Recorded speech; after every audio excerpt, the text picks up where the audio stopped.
Uma boa noite a todos, agradecendo a presença de todos, agradecendo a oportunidade de estarmos aqui falando do Evangelho de Jesus, agradecer ao coral pela harmonização do ambiente, que hoje, como diz o nosso amigo José Grosso, né, o musicômetro estava lá em cima em 100%. Antes de tudo, a gente costuma fazer uma explicação. O tema que nós vamos abordar hoje, para a nossa reflexão, é do capítulo 10 do Evangelho segundo o Espiritismo, que fala do bem-aventurados aqueles que são misericordiosos.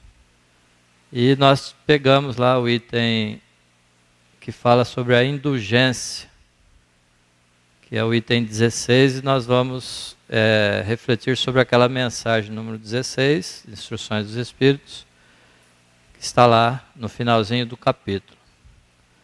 E costumamos também dizer que não é bem uma palestra, nós desenvolvemos um estudo, pegamos um texto do Evangelho, um texto aqui, outro ali, dos livros que a gente pesquisa, e traz esse texto aqui para a nossa reflexão. Tá? Então gostaria que todos fossem indulgentes comigo com relação a algum erro que a gente possa cometer aqui. Então, a gente vai começando numa introdução para entrar no assunto que fala sobre a indulgência.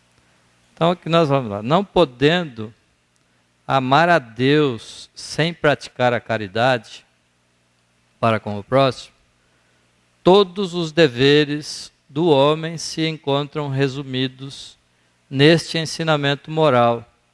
Fora da caridade não há salvação.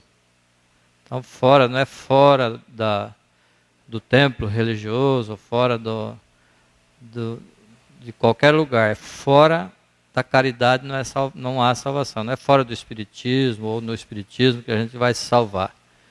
É fora da caridade não há salvação. Mas para isso nós precisamos saber também o que é salvação. Então, de acordo com o livro, de acordo com Emmanuel lá no livro Consolador, salvação é a iluminação de si mesmo, a caminho das mais elevadas aquisições e realizações do infinito. Então não é ganhar o reino dos céus, não é um encontro com o paraíso após a morte, ou que estarmos livres do perigo, né? Regularização do débito. Salvação é libertação dos compromissos e regularização do débito, é a nossa iluminação. Então não é aquilo que a gente pensa, estar livre do perigo ou estar no reino dos céus, ou não estar no inferno, né? Como a gente sempre pensa. Então salvação é a nossa iluminação, é aquele estado que nós todos um dia chegaremos a espíritos puros. Tá? Então, como muitos pensam também, que Jesus, ele não morreu para salvar ninguém, né, para nos salvar do inferno, como algumas religiões pregam, né, que Jesus morreu para nos salvar. Não, Jesus ele encarnou, viveu aqui na terra, né, viveu aqui neste mundo, para exemplificar para nós o amor, o perdão, a caridade, a fé, e também nós temos ele como nosso modelo e guia. Então, modelo é algo, quando temos um modelo, é alguma coisa que nós temos que imitar ou seguir, fazer igual. E guia é aquele que mostra o caminho, é aquele que vai na frente. Ele não fica num lugar lá falando, façam isso, façam aquilo. Então Jesus ele vai na frente, ele veio aqui entre nós nos mostrar o caminho. Nós estamos acostumados, né, nós entendemos o que é um guia. Você tem um guia turístico, ele está te acompanhando e mostrando como se deve fazer, como deve se comportar. Então Jesus é o nosso guia. Então vamos seguir esse caminho que ele deixou para nós aqui. Então, fora da prática do amor uns pelos outros, não seremos salvos do resgate das complicações criados por nós mesmos, através de brigas, violência, explorações, desequilíbrios, frustrações e muitos outros problemas aí que traz a nossa infelicidade. Tá? Então, fora da prática do amor, nós não vamos nos livrar disso. Então, quando fizermos a caridade a nossa lei, quando nós fizermos da caridade a nossa lei, da solidariedade para com o nosso próximo, né, a nossa norma de conduta, nos converteremos em agentes do bem na terra. A mesma luz que acendemos para nós mesmos purificará a nossa, né, para os outros purificará a nossa alma. Então é através da prática da caridade que nós vamos nos purificando. E este amor, como diz Pedro, em sua epístola, né, número 1, lá no capítulo 4, versículo 8, tende ardente amor um para com os outros, porque o amor cobre multidão de pecados. Então é só através do amor que nós vamos nos livrar também de alguns resgates. É praticando o amor. Porque o nosso aprendizado não é através só do sofrimento, é através do amor também. Nós resgatamos os nossos débitos. Então, todo o bem que estendermos ao próximo, diminuiremos resgates e erros que cometemos no passado. Então, só assim estaremos salvos. Só assim nós chegaremos à salvação. Então, daí surge a ideia de que o aprimoramento é tarefa individual do espírito, tendo como meta a condição de espírito puro. A nossa meta é nos tornarmos espírito puro.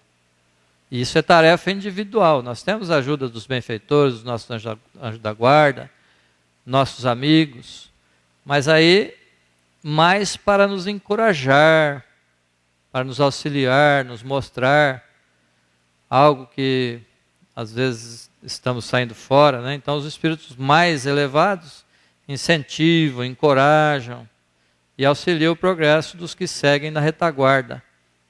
Nós temos muitos amigos espirituais aí que nos encaminham, nos auxiliam. Mas cada um de nós devemos nos iluminar a nós mesmos. Então a evolução é pessoal, ela é intransferível. Ela é cada um segundo as suas obras. Então cada um é responsável por aquilo que faz. Então não vamos esperar que a nossa salvação aconteça aí sem nosso esforço. Então ela depende de nós. Então quando conquista o estado de pureza, quando nós conquistarmos o nosso estado de pureza, nós deixamos de experimentar a influência da matéria e não tem mais que sofrer provas ou expiações. Aí nós vamos estar em mundos mais elevados, né? Não vamos mais estar aqui na Terra, nesse mundo de expiações e provas, né? Que a gente tem percebido, que só a maioria de nós passamos por inúmeros sofrimentos, inúmeras dores. Então aí nós vamos lá, nós vamos realiza a vida eterna no seio de Deus, como seu mensageiro e ministro no gozo de inalterável felicidade. Então nós vamos chegar ainda a um dia a espírito puro. Então Deus vê em nós um espírito puro. E é o que nós vamos ser um dia. Então a salvação, segundo essa concepção, constitui a meta para a qual todos os espíritos foram criados e o seu maravilhoso destino final. Então essa é a salvação, como nós devemos entender. Agora, que nós falamos de salvação, como condição da sua conquista, o Espiritismo estabelece a caridade, não é? Olha aí, o caminho que nós devemos ir percorrendo. Então, tudo tendo em mira que se trata de algo ou com o condão de afastar o sofrimento e produzir a felicidade e a plenitude, todos têm o maior interesse em entender e praticar a caridade. Então, se fora da caridade não há salvação, então para nós chegarmos à salvação, é só através da prática da caridade. Então, lá no Livro dos Espíritos, na questão 886, qual o verdadeiro sentido da palavra caridade? Como a entendia Jesus? Como entendia Jesus? Não é como nós entendemos, não. Qual o sentido da caridade? Como entendia Jesus? Para nós, né, para a maioria de nós, caridade é dar coisas materiais. Quando fala que nós temos que fazer a caridade, a gente já pensa, a primeira coisa é ir lá para a campanha do quilo. Também é, mas não é só isso. Então, os Espíritos respondem lá. E ainda eu marquei aqui, né, para se a gente esquecer, lembra dessas 3 letrinhas, né? BIP, benevolência para com todos, indulgência para com as imperfeições alheias e perdão das ofensas. Então isso é caridade. Tá? E como nós retiramos dali, do texto que nós vamos estudar hoje, a palavra indulgência. Então indulgência é uma dessas 3 virtudes aí, que compõem, né, um dos 3 elementos que compõem a caridade: benevolência, indulgência e perdão. Nós buscamos no dicionário, né, perdão, indulgência, é facilidade. Olha, a indulgência é muito mais sublime, muito mais elevada do que o próprio perdão, né? A indulgência é facilidade para perdoar os erros cometidos pelos outros. Clemência, demonstração de perdão a um castigo, a uma pena, a uma ofensa. E tem mais, né? Tolerância às ações ou particularidades dos outros. Então, sermos indulgentes é estarmos prontos a perdoar. Prontos a perdoar. Não é alguém cometeu alguma falta contra a gente, eu vou lá refletir primeiro para saber se eu vou perdoar ou não. Não. Ser indulgente é estar pronto. Não precisa nem refletir sobre o assunto. Tá? É ter facilidade para perdoar. E lá nós falamos da mensagem do Espírito do capítulo 10, né, a mensagem número 16, que nós vamos passar agora a analisá-la. Então, indulgência, sentimento doce e fraternal que todo homem deve alimentar para com seus irmãos. Mas muito pouco sabem disso, né? Pouco de nós fazemos isso. Esse sentimento doce e fraternal. A indulgência não vê defeitos de outrem e quando vê, evita falar dele ou divulgá-lo, né? Ao contrário, vai ocultar. Aquele que é indulgente, ele vai ocultar a fim de que não se torne conhecido, senão unicamente dela somente. A indulgência jamais se ocupa com os maus atos de outrem, a menos que seja para praticar um serviço. Mesmo neste caso, tem o cuidado de atenuar o tanto quanto possível. Quantos de nós não usa, né? Nós temos uma ferramenta de comunicação, WhatsApp, né?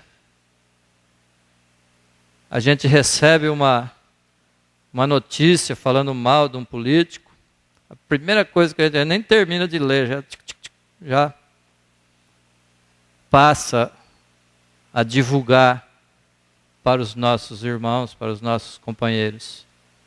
Isso é falta de indulgência para aquele irmão. Não é porque ele não nos conhece ou porque está longe. É o nosso pensamento.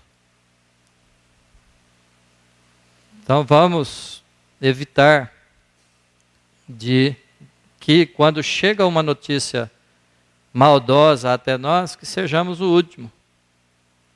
Que paralisemos por ali, paramos, cortamos aquele círculo. Então ele não faz observações chocantes, não tem nos lábios censuras, apenas conselhos, e as mais das vezes velados. Quando criticais, que consequência há de tirar das vossas palavras? Por que a gente critica o nosso irmão? A de que não tereis feito o que reprovais? Será que aquilo que nós estamos reprovando, será que nós nunca fizemos?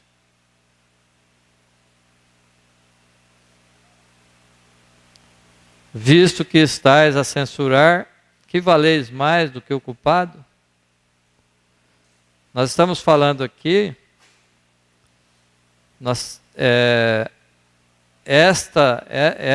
a preparação dessa palestra me trouxe muita reflexão. Tá? Isso aí me trouxe muito aprendizado também, porque conforme eu fui fazendo o estudo dessa palestra, eu fui percebendo que eu estava envolvido nessa malha aí que nós acabamos de falar aí do WhatsApp, né? Então quem de nós também não precisa de indulgência? Aí tem aquela metáfora que um dos monges do mosteiro de Seta cometeu uma falta grave. E chamaram lá um ermitão mais sábio, chamaram um sábio lá, que iria julgar aquele monge que cometeu aquela falta. Aí o ermitão se recusou, né, a ir lá para poder julgar o seu irmão. Eu sou cheio de defeitos, para que eu vou julgar meu irmão? Mas não teve jeito, né? Insistiram, o ermitão foi lá no mosteiro para julgar aquele monge que havia cometido aquela falta. Mas aí antes dele chegar lá no mosteiro, ele pegou um balde, furou, encheu de furo embaixo e encheu de areia. E seguiu até o mosteiro. E conforme ele caminhava, a areia ia escorrendo do balde. Ia ficando atrás dele, né? O superior viu aquilo, perguntou, mas o que é isso, né? Ele falou, vim julgar o meu irmão. Os meus pecados estão correndo, saindo do balde, estão ficando para trás, eu não estou vendo. Então eu vim aqui para julgar meu irmão, mas esta areia que caiu do balde são os meus pecados também, que eu não vi, que só vocês estão vendo. Né? Então todos... Nós costumamos não ver os nossos erros. Nós vemos o cisco no olho do nosso irmão e não vemos a trave que está no nosso olho, né? Então ele representou, fez dessa forma. Aí o monge mor lá do mosteiro resolveu então suspender lá a punição, com base nessa atitude do ermitão. Então o autor dessa metáfora é Paulo Coelho.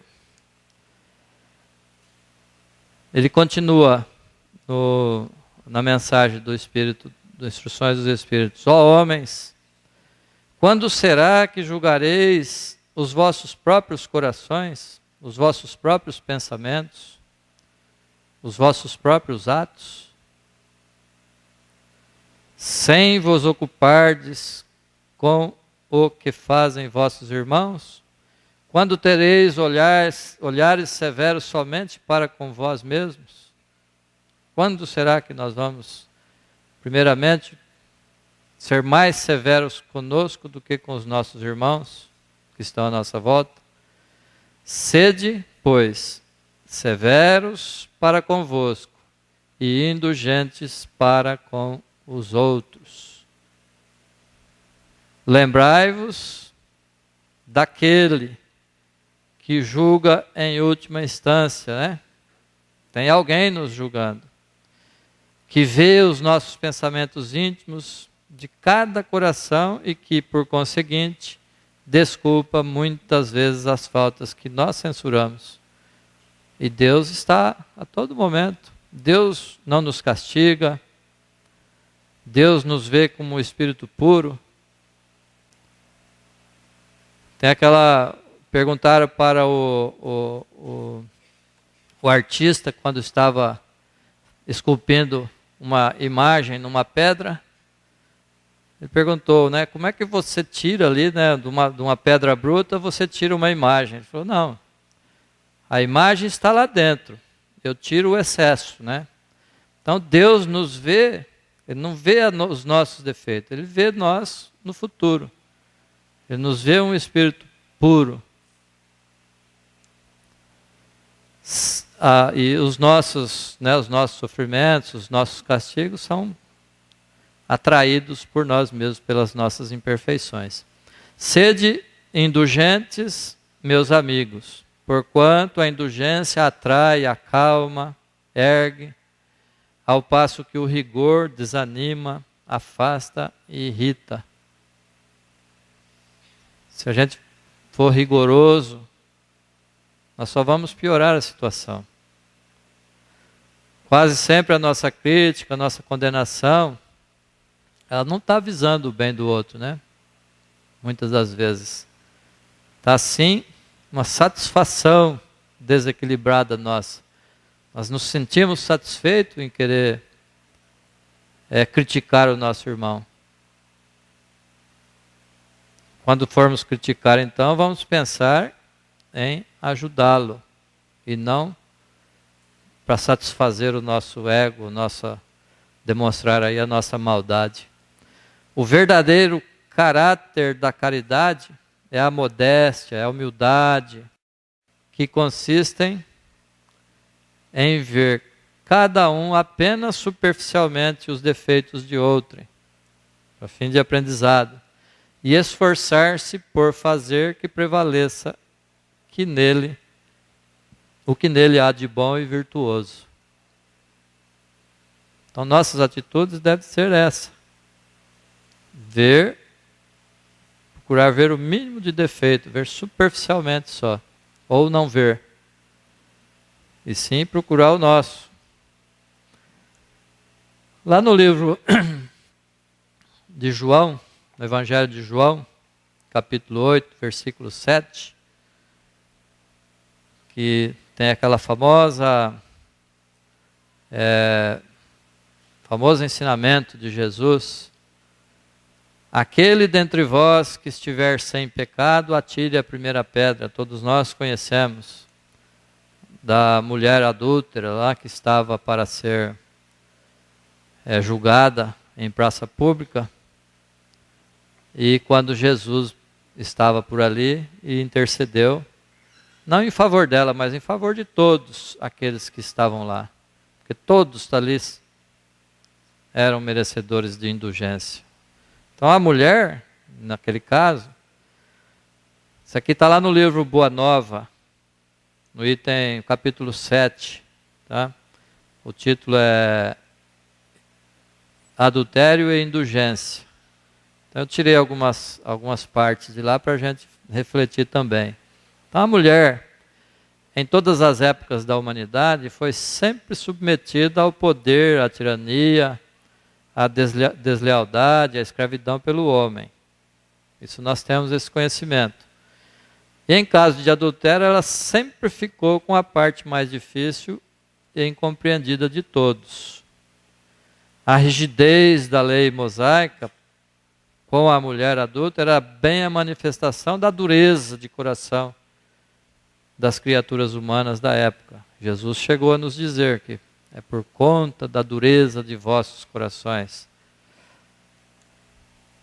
Ali então interferindo naquele processo cruel da praça pública, em defesa da mulher desprotegida e desesperada, que lhe solicitara apoio e salvação, Jesus não levantou os braços, não gritou, não usou de força física e nem manipulou um grupo de comandos para usar a violência contra aquela turba enlouquecida lá. Mas simplesmente enviou aquela mensagem de luz. Aquele que nunca errou, né, que atire a primeira pedra. Ele enviou essa mensagem. Então não usou de violência para com ninguém. Para que as mentes masculinas compreendessem as próprias deficiências e fraquezas. Então ele fez todos refletirem ali. Inclusive a mulher.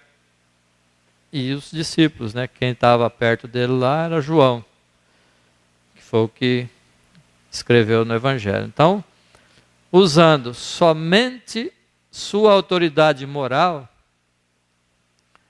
ele fez aquela indagação amorosa. Quem de vocês nunca errou? Que penetrou profundamente na consciência de cada um, estimulando-os a efetuarem uma autoanálise de sua conduta, na qual descobriram falsidades, deserções, negações, compenetrando-se das suas próprias deficiências. Então, com aquela mensagem de Jesus ali, cada um olhou para dentro de si, buscando os seus defeitos. A mulher adúltera naquele momento simbolizava a humanidade inteira. E Jesus nos concitava a pensar em nossas próprias imperfeições, as fraquezas e faltas, principalmente quanto à nossa sexualidade. O Espírito Emmanuel nos aclara o raciocínio.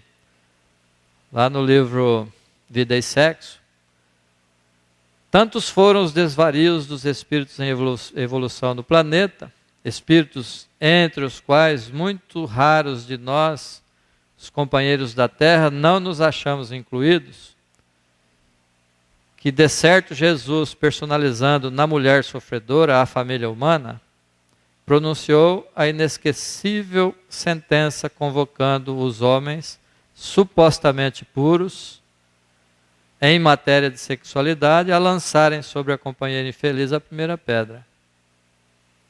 Eles não sabiam também que eles não eram puros, né? Precisou Jesus lançar aquela mensagem.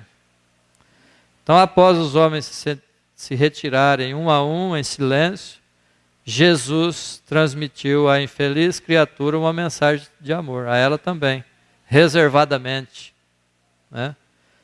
A esperança, fé para o coração torturado, e ela deixou a praça experimentando uma sensação de espírito. Cadê aqueles que te condenavam, que queriam te condenar? Elas se foram, Senhor. E ele também disse para ela: eu também não te condeno, mas vai e não peque mais. Ali para ela, sozinha. Aí estava ao lado dele o apóstolo João, que ainda também era um aprendiz da mensagem de Jesus, que ele ainda convivia, né, com aquelas leis inflexíveis do judaísmo. Era incapaz também de compreender aquelas palavras de Jesus. Indagou de Jesus: por que não condenaste a meretriz devida a infame? E o mestre também, sempre procurando ensinar, fixou o olhar calmo e bondoso e redarguiu: quais as razões que aduzes em favor da condenação? O que ele tinha, né, a ver com aquilo, né? Quer dizer, o que você tem a ver com isso para condenar essa nossa irmã? Sabes o motivo que essa pobre mulher se prostituiu? Terá sofrido alguma vez a dureza das vicissitudes que ela atravessou em sua vida?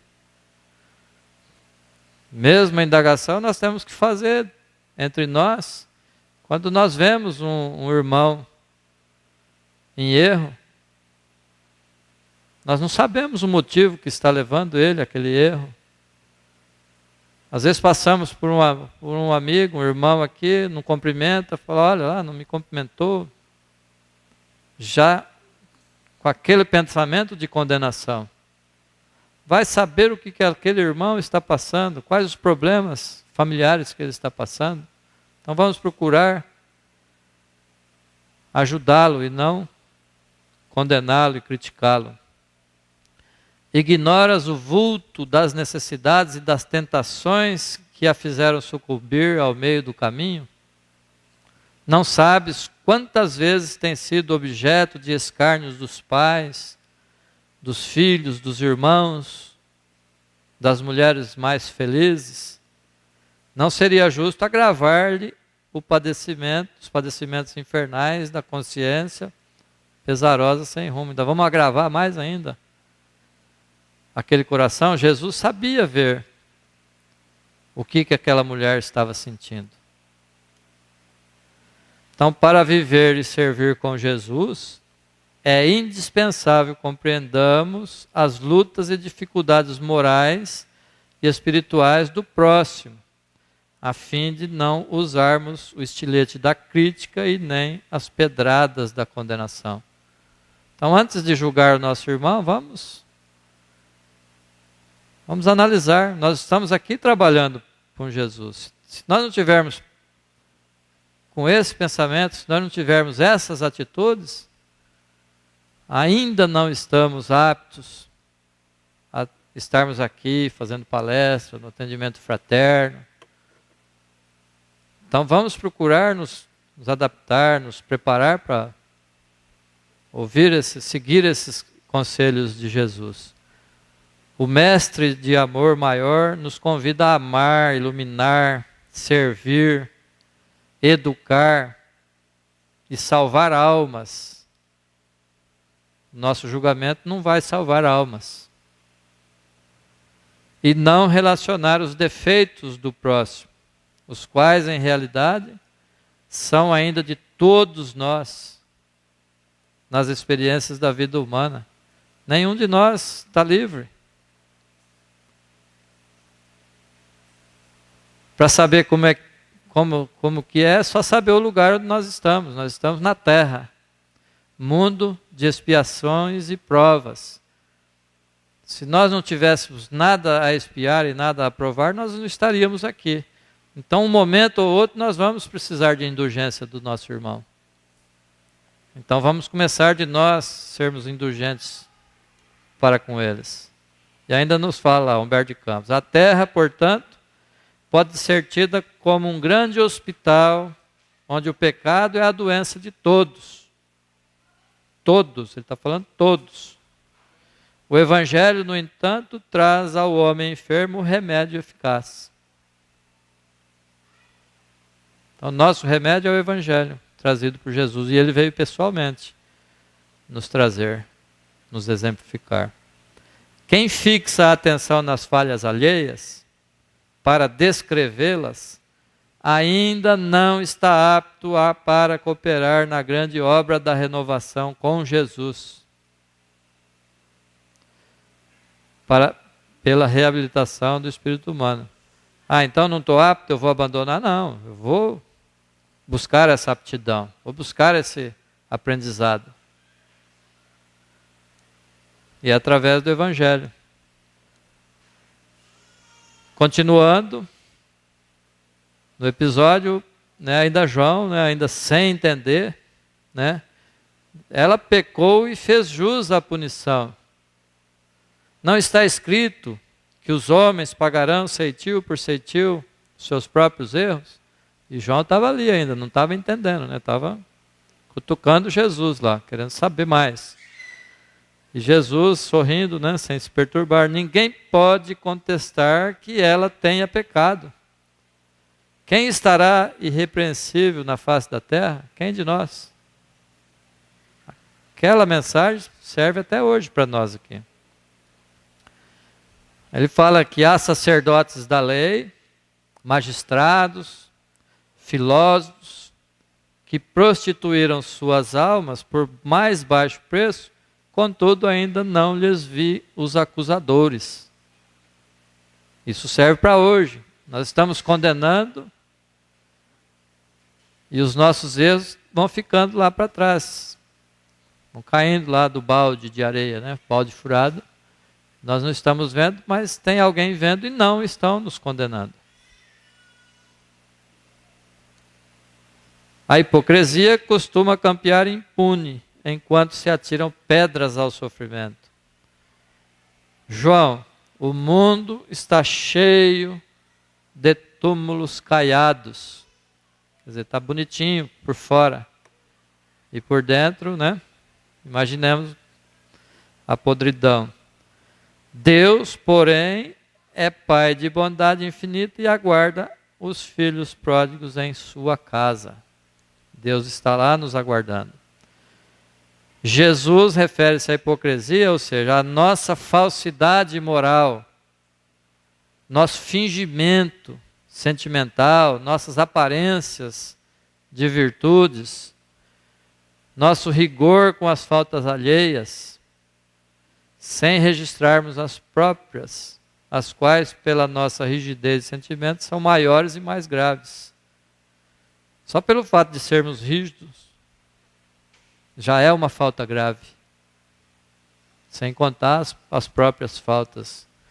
No diálogo de João e Jesus, vejamos que o divino médico das almas nos fala sobre os sofrimentos maiores da mulher adulta. Poder-se-ia desejar para aquela pecadora humilde tormento maior do que aquele que ela própria se condenou por tempo indeterminado? Quantas vezes lhes tem faltado o pão à boca faminta, ou a manifestação de um carinho sincero à sua alma angustiada? Então essa reflexão, esse ensinamento que Jesus estava passando para João ali, é para nós, diante dos nossos irmãos. Isso é tudo para nós.